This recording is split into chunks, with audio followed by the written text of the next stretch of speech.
আল হিলালকে ২-১ গোলে হারিয়ে ক্লাব বিশ্বকাপের সেমিফাইনালে উঠেছে ফ্লুমিনেন্স। অন্য কোয়ার্টার ফাইনালে আরেক ব্রাজিলিয়ান দল পালমেইরাসকে একই ব্যবধানে পরাজিত করে শেষ চারের টিকিট পেয়েছে ইংলিশ প্রিমিয়ার লিগের দল চেলসি। পরাগ আরমানের রিপোর্ট। দুর্দান্ত খেলে ইউরোপিয়ান জায়ান্ট ম্যানচেস্টার সিটিকে বিদায় করে ক্লাব বিশ্বকাপে কোয়ার্টার ফাইনালে পা রেখেছিল সৌদি প্রো লিগের দল আল হিলাল। কিন্তু আরব বসন্ত বেশি দিন স্থায়ী হয়নি। কোয়ার্টার ফাইনালেই শেষ হয় আল হিলালের দৌড়। তাদেরকে হারিয়ে সেমিফাইনালে উঠে যায় ব্রাজিলের দল ফ্লুমিনেন্স। অবশ্য ফ্লোরিডার ক্যাম্পিং ওয়ার্ল্ড স্টেডিয়ামে আল হিলালের দাপুটি ছিল বেশি।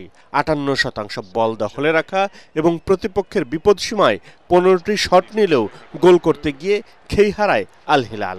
উল্টো ৪০ মিনিটে আল হিলালের ডিফেন্ডারদের ভুলে ম্যাথিউ মার্তিনেল্লির গোলে লিড নেয় ফ্লুমিনেন্স। প্রথমার্ধের শেষ থেকে পেনাল্টিও পায় আল হিলাল, কিন্তু ভিডিও অ্যাসিস্ট্যান্ট রেফারি তা বাতিল করলে খেলায় ফেরা হয়নি সৌদি আরবের দলটির। অবশেষে খেলার ৫১ মিনিটে মার্কাস লিওনার্দোর গোলে ম্যাচে ১-১ সমতা ফেরে। কিন্তু হাল ছাড়েনি ফ্লুমিনেন্স। ৭০ মিনিটে হারকিউলিসের গোলে লিড পায় তারা।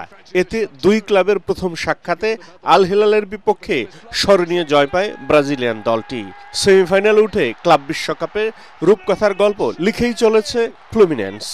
For the second time in this quarter-final.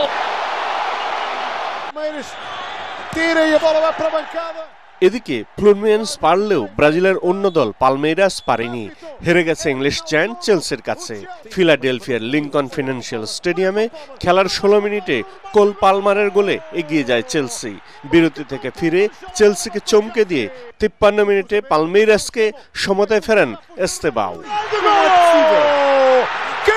৮৩ মিনিটে অগাস্টিন গিয়াইয়ের আত্মঘাতী গোলে সর্বনাশ হয় ব্রাজিলের দলটির। এই গোলেই শেষ পর্যন্ত চেলসিকে নিয়ে যায় ক্লাব বিশ্বকাপের সেমিফাইনালে, যেখানে তাদের অপেক্ষায় আরেক ব্রাজিলিয়ান দল ফ্লুমিনেন্স। পরাগ আরমান, এটিএন বাংলা।